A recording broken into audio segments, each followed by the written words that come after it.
Allez, l'exercice numéro 2. Alors, l'exercice numéro 2, toujours la même chose. On commence par nommer les côtés. Ici, on a l'angle droit, donc on met ici l'hypoténuse.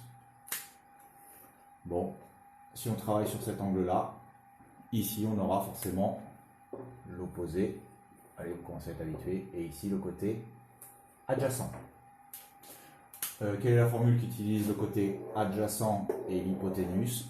C'est forcément le cosinus. Donc vous allez devoir utiliser le cosinus. Allez, on commence à le faire. Comme d'habitude, comme on a l'habitude maintenant, on sait que le triangle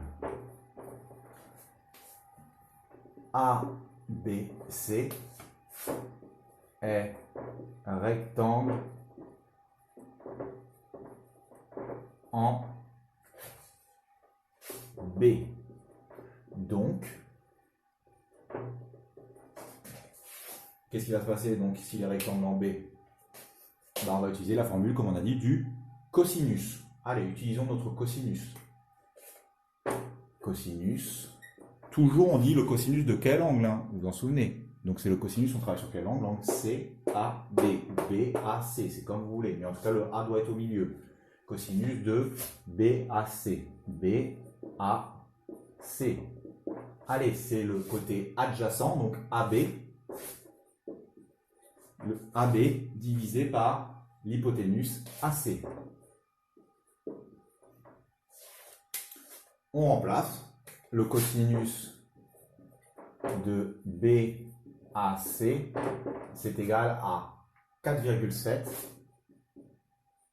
sur 7,7. 4,7 sur 7,7. Quand on a le cosinus d'un angle, c'est très facile de calculer l'angle. BAC,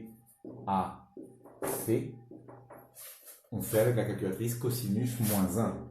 Cos moins 1 de 4,7 sur 7,7. 4,7 sur 7,7, cosinus moins 1. Allez, on prend la calculatrice et on voit que ça fait à peu près 52,4 degrés. 52,4 degrés. Allez. Alors, deuxième triangle. Triangle encore rectangle, je connais deux côtés, je suis donc capable de calculer l'angle qui me manque, enfin l'angle qu'on me demande. Allez, d'abord, il faut nommer les côtés, toujours à l'opposé de l'angle droit. Ici, j'ai l'hypoténuse. Je ne vais pas le noter parce qu'après, ça va me gêner quand je vais écrire. Mais en tout cas, ici, j'ai l'hypoténuse. Maintenant, je travaille sur cet angle-là. Donc ici, j'ai le côté opposé. Et forcément, ce qui reste, c'est le côté adjacent. Ce qui utilise opposé et adjacent, c'est la tangente. Alors, on va utiliser la tangente. Allez, on y va. On sait que le triangle DEF est rectangle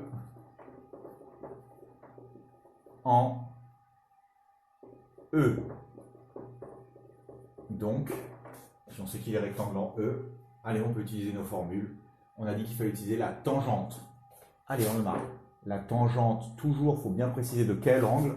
La tangente de l'angle EFD, on travaille sur cet angle-là. De EFD. La tangente de l'angle EFD, c'est le côté opposé. Donc, l'opposé à mon angle, c'est DE. Sur le côté EF.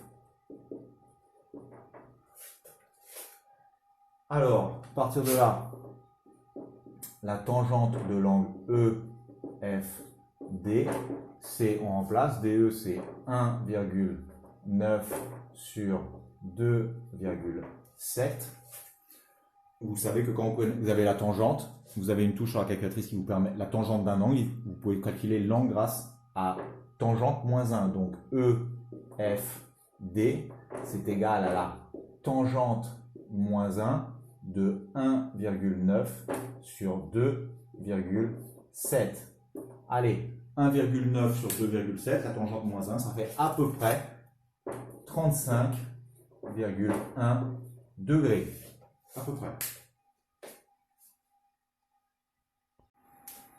Allez, dernier triangle, le triangle GHI. Il est bien rectangle, on cherche l'angle qui est ici. On connaît deux côtés, on est donc capable de trouver l'angle qu'on nous demande. Allez, on nomme les côtés. Donc ici, à l'opposé de l'angle droit, ce côté-là, à l'opposé, j'ai l'hypoténuse. Allez, ça c'est le côté, c'est l'hypoténuse. À l'opposé de l'angle que je cherche, j'ai forcément le côté opposé. Et celui qui reste, le côté adjacent. Alors, on commence à... donc la formule qu'on va choisir, pardon, opposé hypoténuse, c'est la formule, c'est le sinus. Allez, on commence à rédiger. On sait que le triangle GHI est rectangle en G. Donc, 2 points. Et rectangle en G. 2 points. On a dit qu'on allait utiliser le sinus. Donc, on marque le sinus. Sur quel angle on travaille? Le sinus de l'angle GIH. GIH. Donc, le sinus de l'angle GIH, ça va être le côté qui va être opposé.